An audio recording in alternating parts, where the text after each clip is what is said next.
The last thing I saw before dying was my twin sister Rachel walking down the aisle in my wedding dress, marrying my fiancé Marcus. The same sister who had spent 25 years systematically stealing every good thing from my life. But as I took my final breath, choking on the poison she'd slipped into my champagne, I whispered a curse that would change everything. If you want my life so badly, Rachel, then take my fate too. I'd love to know which corner of the globe you're watching from. And if this story speaks to you, make sure to subscribe. Tomorrow's video is one you absolutely can't miss. I opened my eyes to sunlight streaming through familiar pink curtains, the same curtains that had hung in my childhood bedroom at the Morrison family estate. My heart hammered as I sat up, recognizing the lavender wallpaper, the antique vanity, the bookshelf filled with romance novels I'd devoured as a teenager. This was impossible. I was 25 when I died. But the mirror across the room showed me an 18-year-old face. My face, but younger, unmarked by the years of betrayal and heartbreak that had aged me beyond my years. Emma, Rachel, breakfast. Mom's voice echoed from downstairs, just like it had 7 years ago. 7 years. I'd been sent back 7 years, to the morning that changed everything. The morning Rachel and I were supposed to leave for different colleges, me to Harvard Medical School, her to the local community college, the morning she'd begged me to switch places just once because she'd fallen in love with someone at Harvard. I'd said no that first time. I'd worked too hard, sacrificed too much to let her take my spot.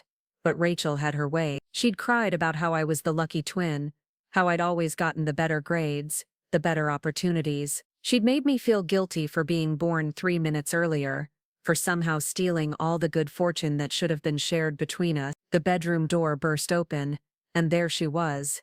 Rachel, looking exactly as she had at 18, same golden hair, same green eyes, same innocent smile that had fooled everyone for years. The only difference was a small scar on her left hand, from a childhood accident, the one physical mark that distinguished us. Emma! Oh my God, I had the most amazing dream last night. She bounced onto my bed like she had countless times before. I dreamed I was at Harvard and I met this incredible guy. He was tall, dark-haired, studying business. His name was Marcus, and he was perfect. My blood turned to ice. Marcus. Even in this timeline, even 7 years before I'd met him, she was already dreaming about him. Was this fate, or had my curse somehow reached back through time? That's nice, Rachel, I said carefully, watching her face. But you know you're going to Riverside Community College, not Harvard. Her expression shifted, the way it always did when she didn't get what she wanted. The innocent mask slipped for just a moment, revealing the calculating mind beneath. Actually, I wanted to talk to you about that. Here it came, the request that had started my downfall the first time around. What if we switched places, just for the first semester? I could go to Harvard, you could go to Riverside. We're identical twins, no one would ever know. I'd heard this exact speech before. In my original timeline, I'd eventually caved to the pressure. Rachel had worn me down with tears, guilt trips, and promises that it would just be temporary. She'd convinced me that I was being selfish, that twins should share everything. But I'd learned the hard way, that Rachel never shared anything. She only took. No, I said firmly, I'm not switching places with you, Rachel. I earned my spot at Harvard. Her face crumpled in the practiced way I remembered. But Emma, please, you don't understand. This is my chance to finally make something of myself. You've always been the smart one, the talented one. Everyone expects great things from you, but me, I'm just the other twin. The manipulation was exactly the same. The words that had made me feel guilty and selfish the first time around, but now I could see them for what they were, carefully crafted weapons designed to make me doubt myself. You can make something of yourself at Riverside. That's where you belong. Rachel's tears dried instantly, replaced by a flash of anger. Fine, be selfish, but don't cry to me when you realize you've thrown away the only chance you'll ever have in a normal relationship. She stormed out, slamming the door behind her. I knew she wasn't done. Rachel never gave up when she wanted something, and she'd wanted my life from the moment we were born. Downstairs, the breakfast table was set with Mom's best china, a tradition for our last morning at home. Dad sat at the head of the table, reading the financial section of the newspaper. Mom fluttered around, making sure everything was perfect for her special girls. There they are, Mom beamed as Rachel and I entered. My beautiful daughters, ready to take on the world. Rachel had already switched back to her sweet, innocent persona. Mom, I was just telling Emma how excited I am about starting college. We're both going to do such amazing things. I watched my parents' faces carefully. They'd always treated us equally, but there was something in their expressions I'd never noticed before, a subtle difference in how they looked at each of us. At Rachel there was indulgent affection, the way you'd look at a pretty pet. At me there was expectation, pressure, the weight of hopes and dreams. Emma's going to be a doctor, Dad said proudly, following in her grandfather's footsteps, and Rachel's going to find her own path, Mom added quickly, trying to balance the attention. College is about discovering who you are, not just what you study.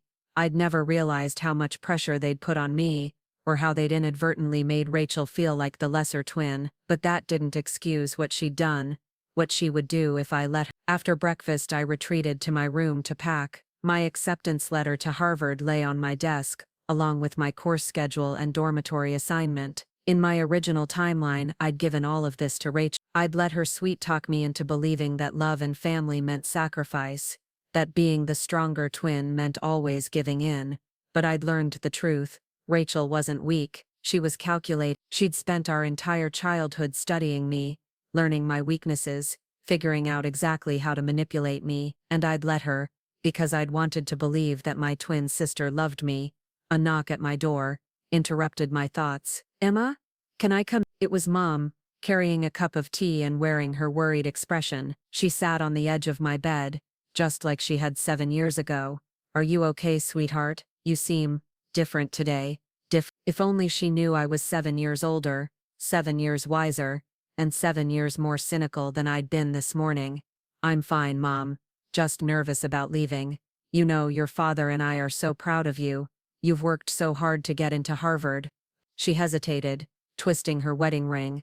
Promise me you won't let success change who you are. Stay close to your sister. She's going to need you. Those words, the same words that had guilted me into my first compromise. Mom had always worried about Rachel, always pushed me to be the bigger person, the protective older sister. She'd never seen Rachel's manipulative side, because Rachel was too smart to show it. Mom, what if Rachel tries to take advantage of that? What if she asks for something I can't give? Mom looked surprised. Rachel would never do that. She loves you. You're twins.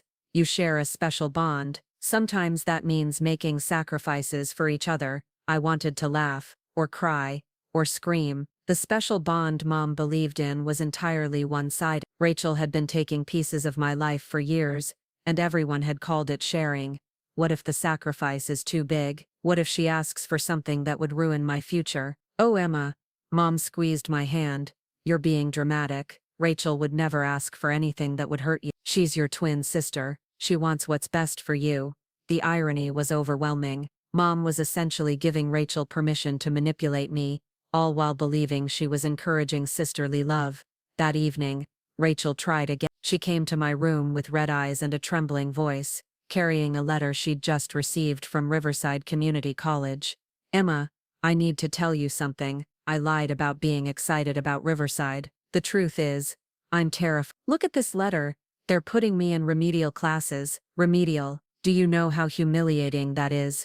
She handed me the letter, and I skimmed it. Standard placement testing results, nothing unusual. But to Rachel, anything less than advanced courses was a personal insult. They're treating me like I'm stupid, she continued, like I'm not worthy of a real education. Meanwhile, you get to go to Harvard, to the best medical program in the country. Do you know what that feels like? To be constantly compared to your twin sister and always come up short. I felt a familiar tug of guilt, but this time I recognized it for what it was. Rachel was trying to make her problems my responsibility, her inadequacy my burden. Rachel, those classes are designed to help you succeed. There's nothing wrong with starting where you are. But what if I don't succeed? What if I fail out of college and disappoint everyone? What if I spend my whole life being known as Emma Morrison's less successful twin? She was spiraling, or at least pretending to spiral. Her breathing became rapid, her hands shaking. In my original timeline,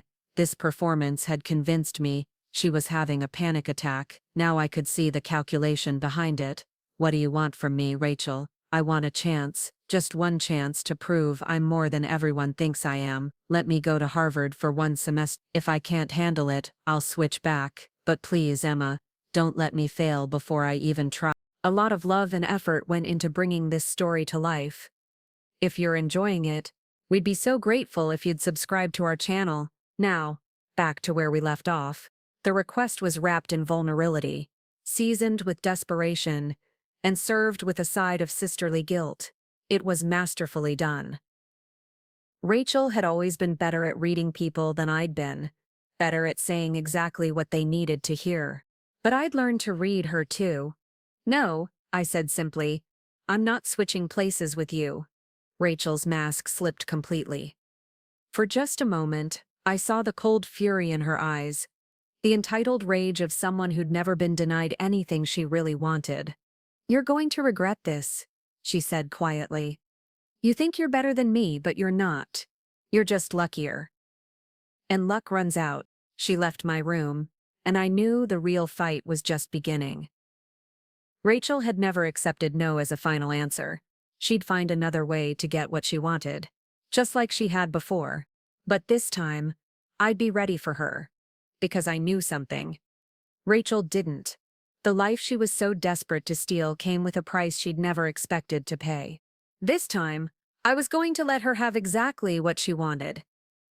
My identity, my opportunities, my future husband. All of it. What she didn't know was that she'd also inherit my curse. The same curse that had killed me in my original timeline. The one that was woven so deeply into my fate that changing places wouldn't break it. Rachel wanted my life so badly. Fine. She could have it. She could have all of it. The next morning, I woke to chaos. Rachel's screams echoed through the house, followed by Mom's frantic footsteps in the hallway. I found them in the kitchen, where Rachel sat at the counter with her left hand wrapped in a bloody towel. What happened? I asked, though I already suspected. I was making coffee and the pot slipped, Rachel sobbed. The glass cut my hand. Look, she unwrapped the towel to reveal a deep gash across her palm, right over her childhood scar. Blood flowed freely, and I could see it would need stitches. We need to get you to the hospital, Mom said, grabbing her purse. Emma, we'll have to delay your departure to Harvard. No, I said firmly. I'm not missing my flight. Take Rachel to the hospital. I'll be fine. Mom stared at me in shock. Emma, your sister is hurt. Family comes first. In my original timeline, I delayed my departure by 2 days to take care of Rachel. Those 2 days had been crucial. They'd given her time to convince me to switch places, to make me feel guilty for abandoning her when she needed me most. Rachel has a cut hand, not a terminal illness. She'll survive without me holding her other hand. Emma Morrison. Mom's voice was sharp with disapproval. I don't know what's gotten into you, but this cold attitude is not like you at all. Rachel looked up at me through her tears, and I saw the calculation in her eyes. The cut was real, but the timing was suspicious. In my original timeline, she'd also had an accident right before I was supposed to leave. It's okay, Mom, Rachel said weakly. Emma's right. Her future is more important than my little cut. I wouldn't want to hold her back. The martyrdom act. She was painting me as the selfish sister who abandoned her injured twin, but I'd learned not to take the bait. Exactly, I said. I'm glad you understand. Dad appeared in the doorway, car keys in hand. Come on, Rachel. Let's get you patched up. As they left, Mom lingered, her disappointed gaze boring into me. I hope Harvard is worth losing your compassion, Emma. Success means nothing if you become someone your family doesn't recognize. The guilt trip was expertly delivered. But I'd heard it before. After they left, I finished packing and called a taxi to the airport. For the first time in either timeline, I was leaving home without Rachel's drama derailing my plans. The flight to Boston was peaceful. I spent the time remembering everything I could about my original timeline, the people I'd meet, the mistakes I'd make, the paths that had led to my death. Armed with 7 years of hindsight, I was going to rewrite my story. Harvard Medical School was exactly as I remembered it: imposing brick buildings, perfectly manicured lawns, and the electric atmosphere of ambition. My dormitory room was small but comfortable, with a view of the courtyard where I'd spent countless hours studying in my previous life. My roommate was Sophia Chen, a brilliant girl from California who'd immediately intimidated me the first time around. This time I was ready for her intensity. "So you're the famous Emma Morrison," Sophia said, looking up from her organic chemistry textbook. "Your test scores are legendary. Some of the faculty are already talking about you." "Just trying to live up to expectations," I replied, unpacking my clothes. "Good attitude. This place will chew you up and spit you out if you're not prepared. Half of our class will drop out by Christmas." I knew she was right. In my original timeline, I'd struggled with the competitive atmosphere, the constant pressure to prove myself, but now I had an advantage. I'd already survived medical school once. The first week passed in a blur of orientation activities, course registration, and social events. I threw myself into my studies with the focused intensity of someone who knew exactly what was coming. My professors were impressed by my preparation and insight, though they had no idea I was essentially reviewing material I'd learned 7 years ago. It was during the second week that I met him. Marcus Blackwood was even more handsome than I remembered. Tall and broad-shouldered, with dark hair that always looked slightly disheveled and piercing blue eyes that seemed to see straight through people. He was a year ahead of me, studying business at Harvard's graduate school, and he had the confidence that came from being born into one of Boston's wealthiest families. In my original timeline, I'd been completely intimidated by him. When he'd approached me at the library, I'd been so nervous I'd barely been able to speak. But this time, I was ready. "Excuse me," he said, sliding into the seat across from me.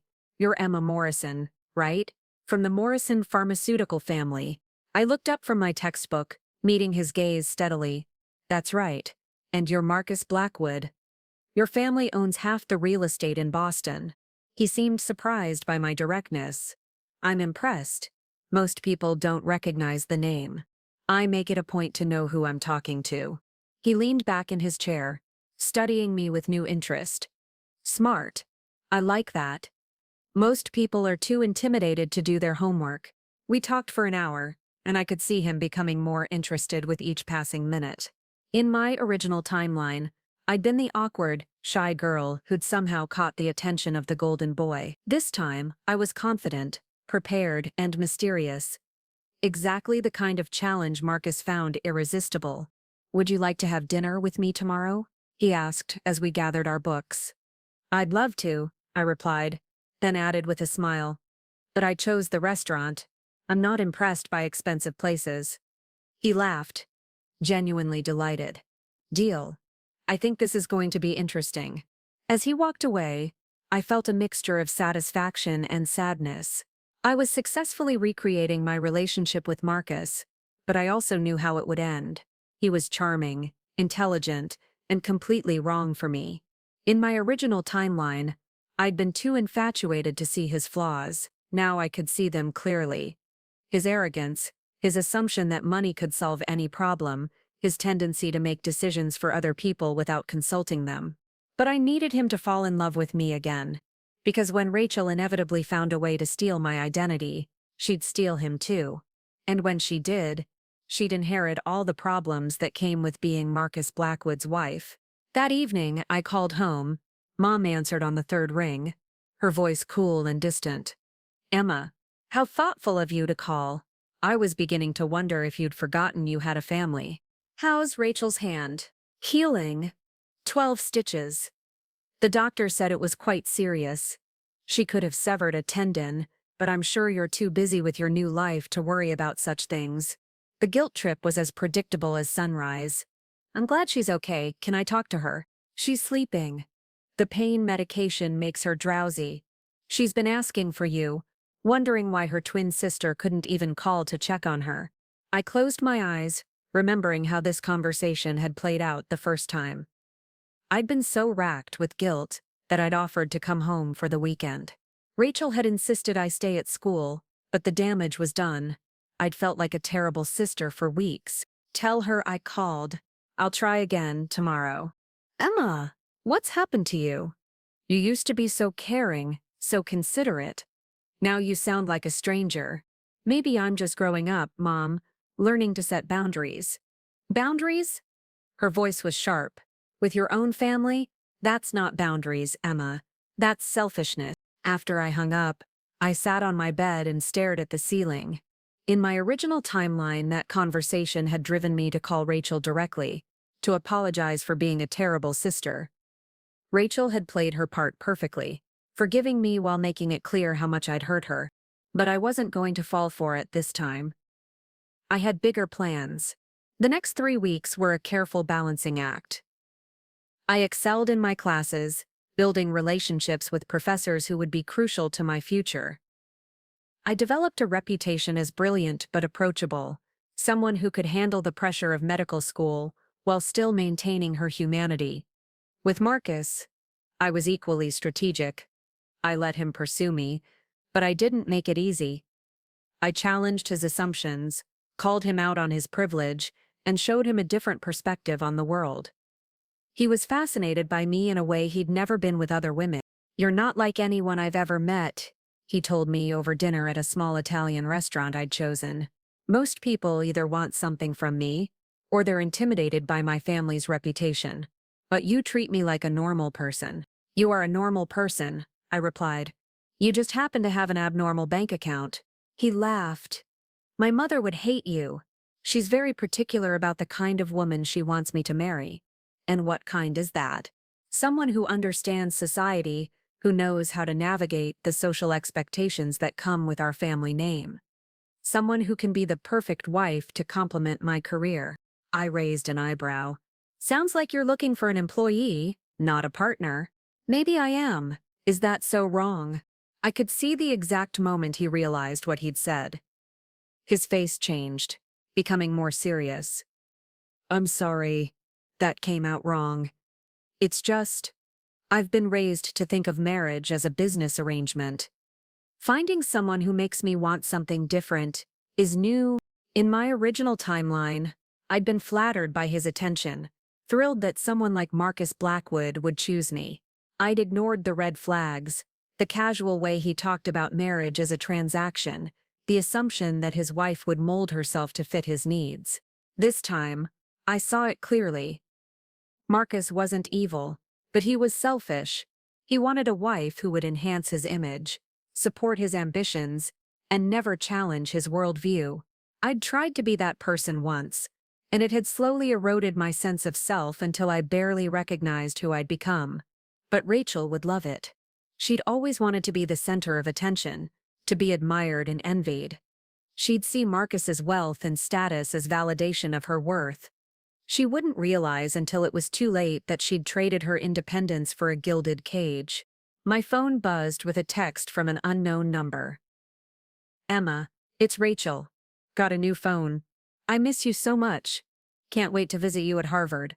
Love you, twin sister." I stared at the message, remembering how it had played out before. In my original timeline, Rachel had convinced our parents to let her visit me for a long weekend. She'd been amazed by Harvard, by my life, by how much I'd changed in just a few weeks.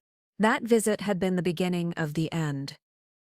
Rachel had seen everything I had: the prestigious school, the brilliant future, the handsome boyfriend from a wealthy family.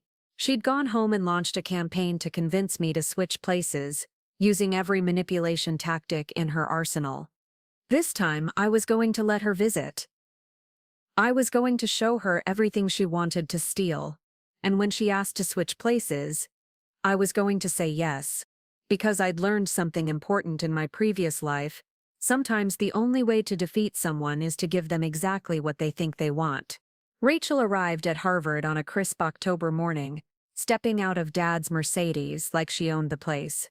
She'd dressed carefully for the visit, designer clothes that screamed wealth, makeup applied with professional precision, and her hair styled in the exact shade of blonde that magazines claimed men preferred.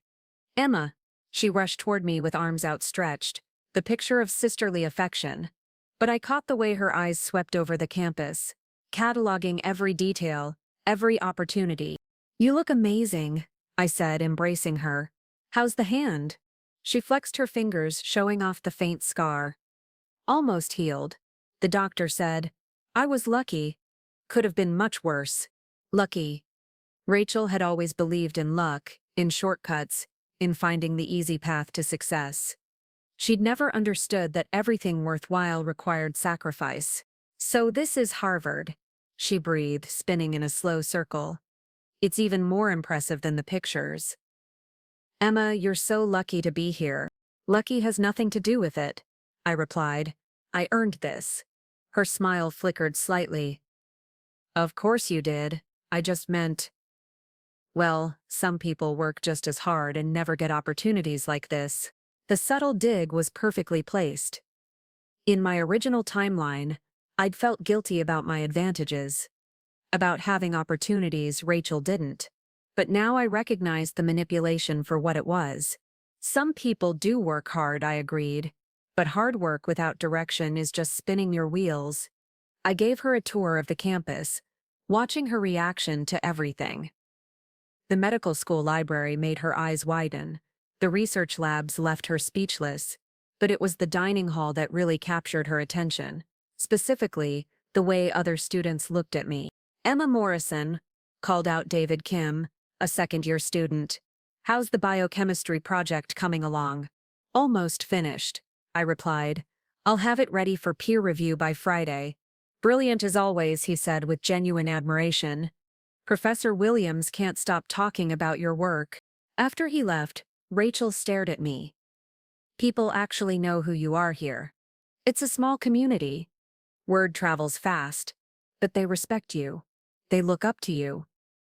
Her voice carried a note of wonder, as if she couldn't believe her twin sister had achieved something she hadn't.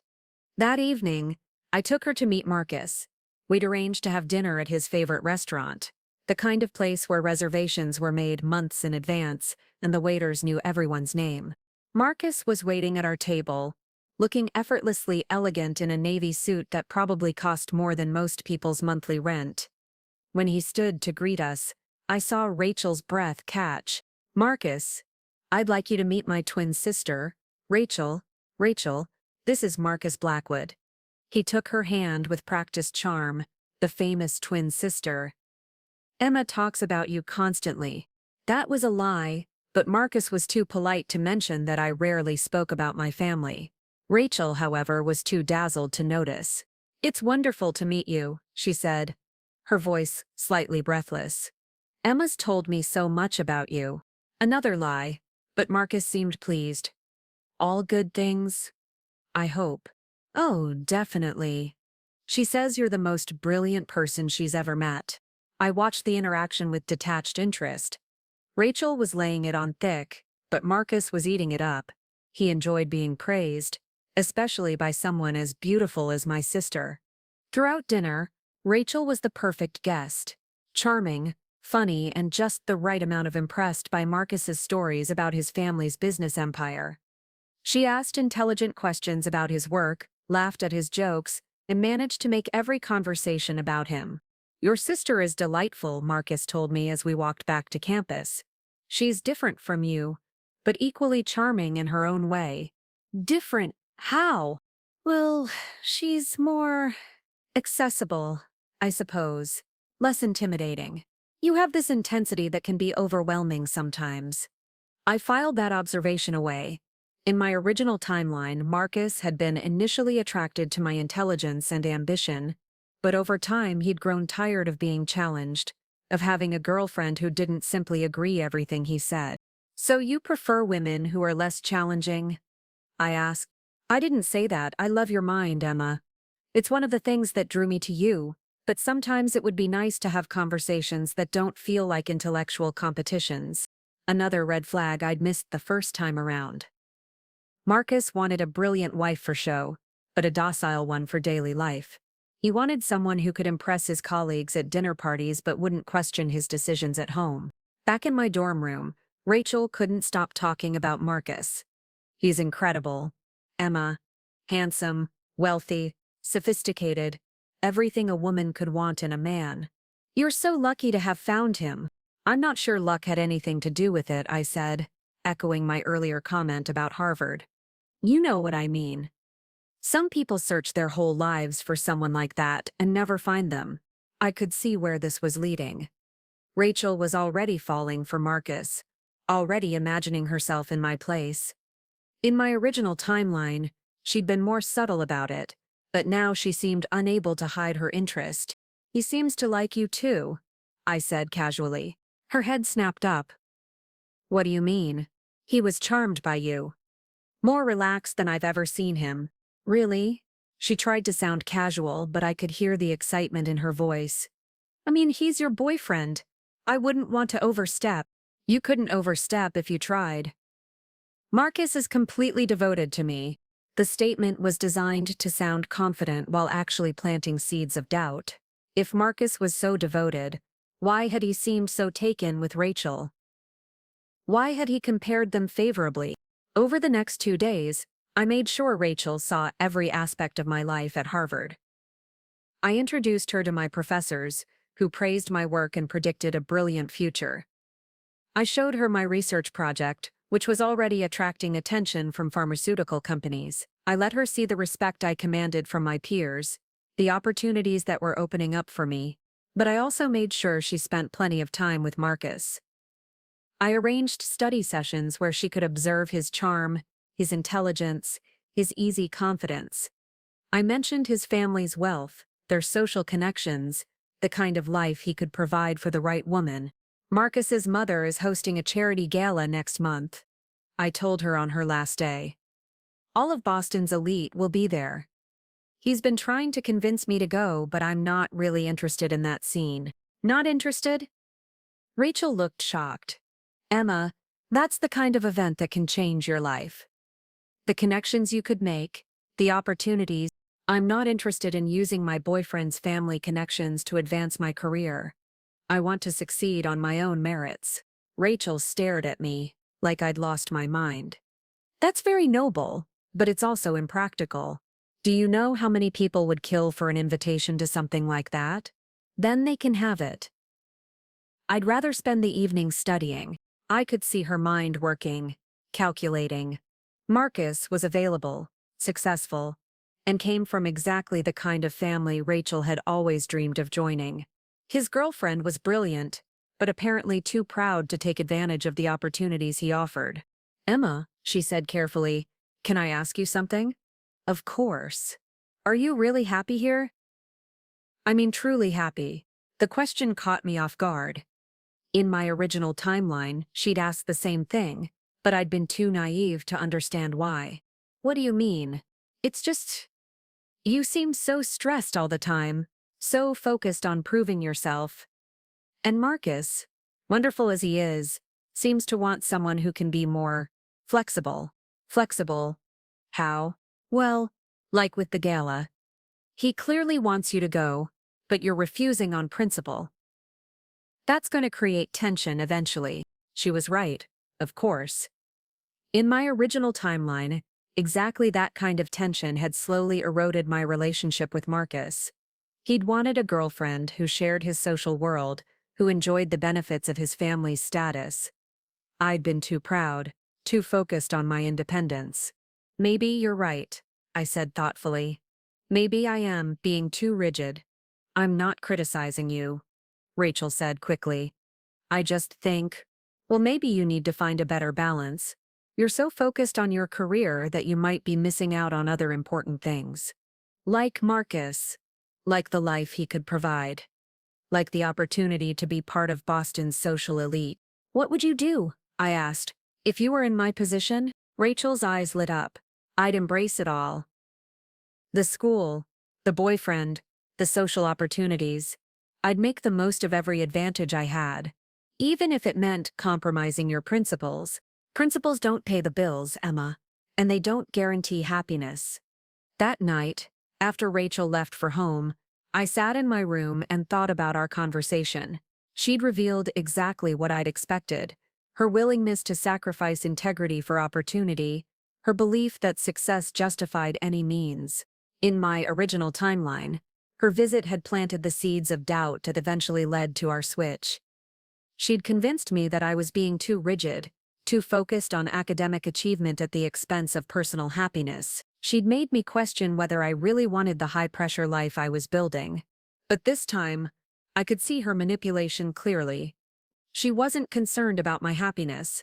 She was positioning herself as the better choice. She was showing me that she could give Marcus what he wanted while I was too stubborn to compromise. A week later, the phone call came. "Emma, it's Rachel. I've been thinking about our conversation, and I have an idea." "I'm listening. What if we switched places? Just for a month or two. You could take a break from all that pressure. Maybe visit some other schools, figure out what you really want. And I could help maintain your relationships while you're gone." Maintain my relationships.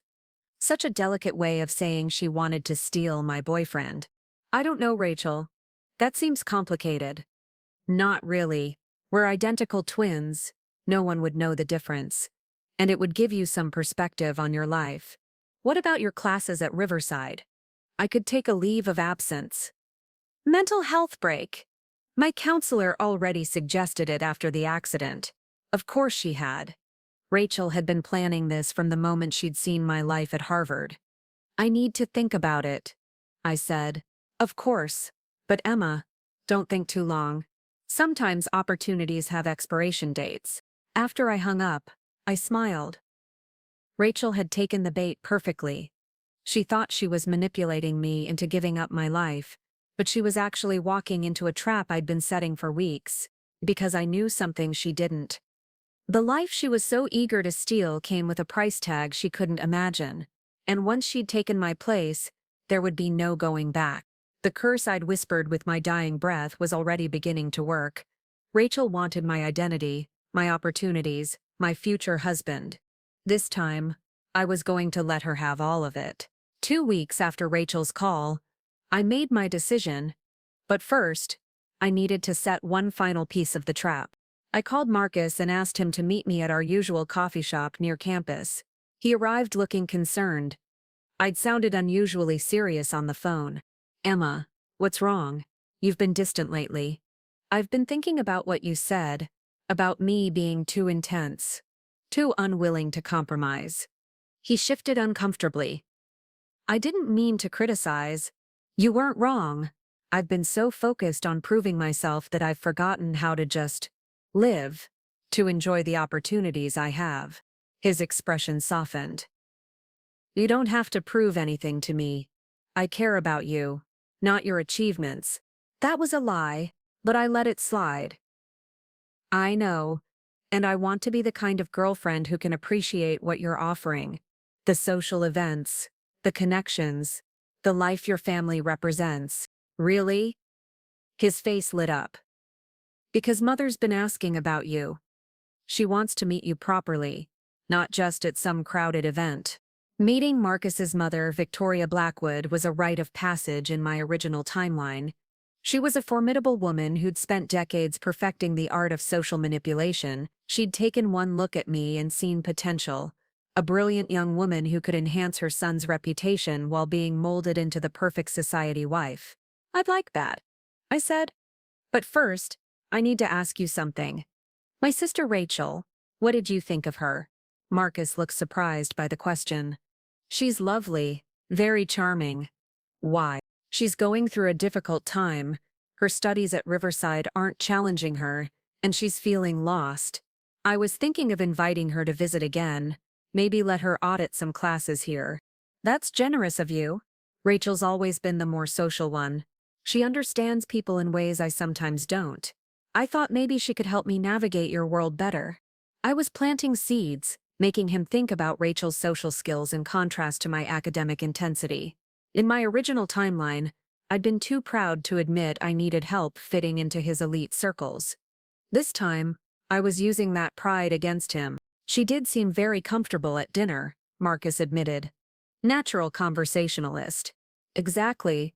She could teach me a lot about flexibility."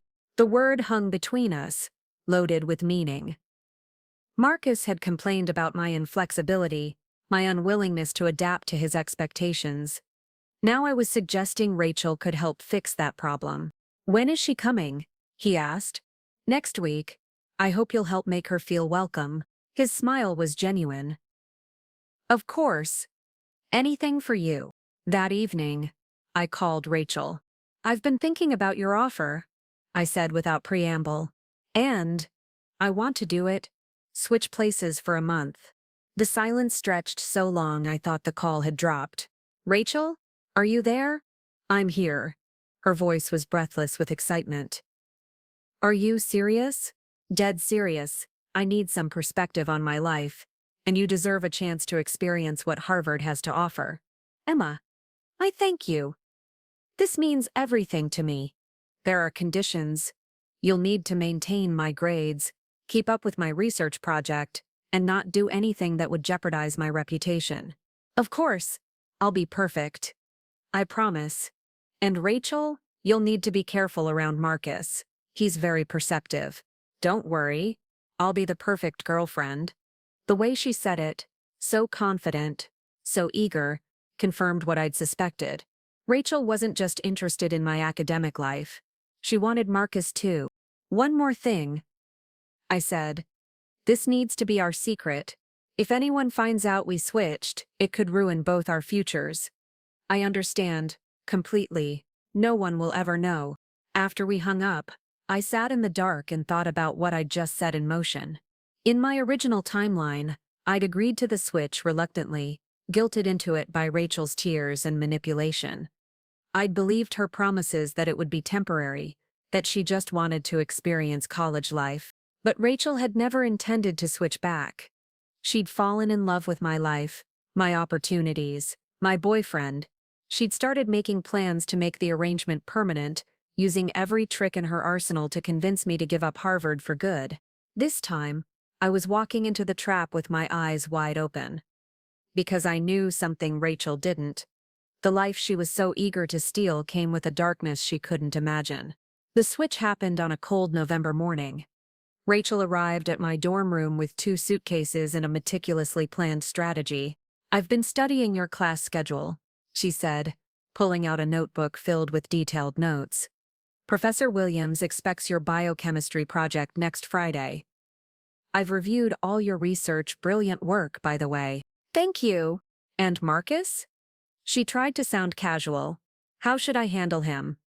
"I mean, as your boyfriend, he'll expect certain intimacies." I saw through her carefully constructed concern. She was asking for permission to steal my boyfriend. "Marcus is patient. He'll understand if you need time to adjust to the pressure of switching lives." "Of course. I'll be very careful not to do anything that might jeopardize your relationship." Another lie. But I nodded as if I believed her. "There's something else," I said, reaching into my desk drawer. "I want you to have this." I handed her a small velvet box. Inside was a silver locket that had belonged to our grandmother, the one physical thing that truly mattered to me. "Emma, I can't take this. It's too precious. I want you to have it. As a reminder that no matter what happens, you're still my sister." Rachel's eyes filled with tears, genuine ones, this time. For a moment I saw the little girl who'd followed me everywhere, who'd looked up to me with such admiration. But that girl was gone, replaced by a woman who'd learned to take whatever she wanted. "I love you, Emma. I'll take good care of everything." "I know you will." We hugged, and I felt the strange sensation of embracing my own destruction, because that's what Rachel was. My mirror image, my opposite, my ruin made flesh. After she left for her first day of classes, I began implementing my own plan. I'd enrolled in online courses under a false name, ensuring I could continue my education wherever I ended up. I'd also opened a bank account in another state and begun transferring money in small amounts to avoid detection.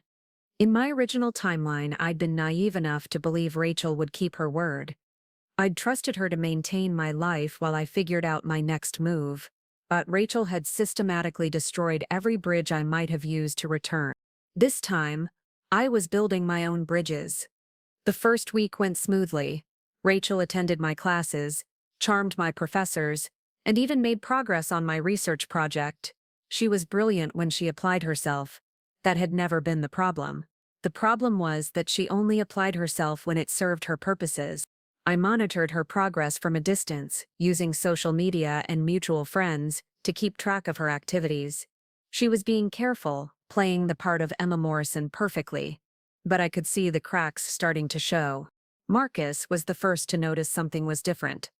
"You seem different lately," he told her during one of their dinner dates. "More, I don't know how to explain it. More present? Present how? You're not constantly thinking about your next exam or research project.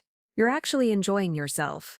Rachel preened at the compliment, not realizing it was actually a criticism. Marcus had always been attracted to my intensity, my driven nature. The fact that he preferred this more relaxed version meant he'd never really understood who I was. "Maybe I'm just learning to balance things better." Rachel replied, "I like it. You're more like your sister in some ways. Easier to be around." The comparison thrilled Rachel, though she tried to hide it. She'd always resented being seen as the lesser twin, the one who couldn't match my achievements. Now she was being told she was actually better company than I was. "Rachel's very social," she said carefully. "She's always been better with people than me. Maybe you should spend more time with her. Learn from her example." If only he knew how prophetic those words were. By the second week, Rachel was making changes. Small ones at first, altering my study schedule to allow more time for social activities. Accepting invitations to parties I would have declined, spending hours on appearance in ways I never had. She was becoming more like herself, and less like me. And Marcus was falling for it.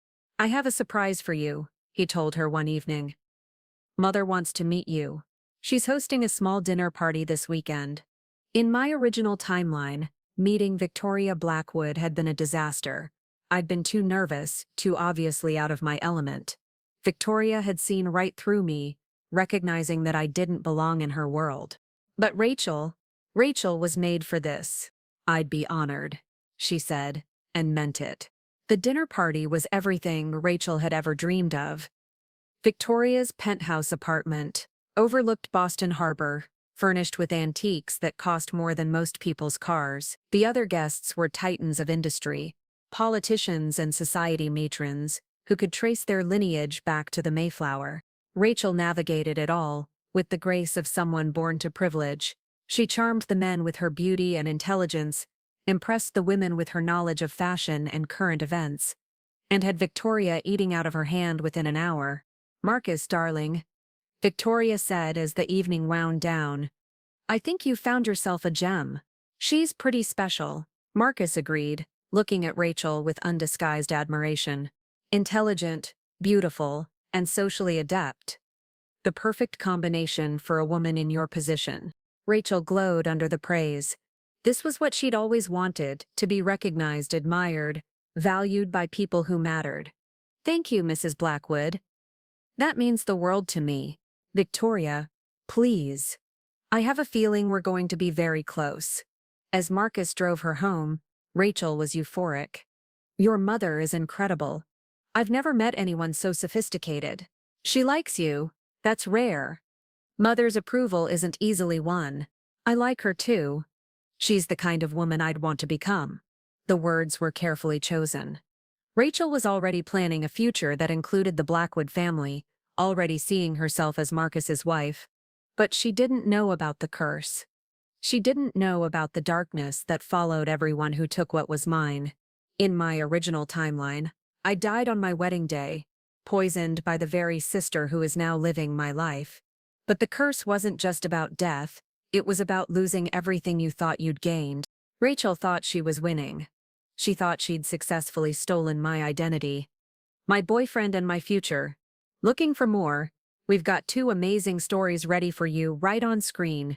If this one touched you, these are absolutely worth your time. Click to watch them now. And hey, subscribe and hit that bell to never miss our latest uploads.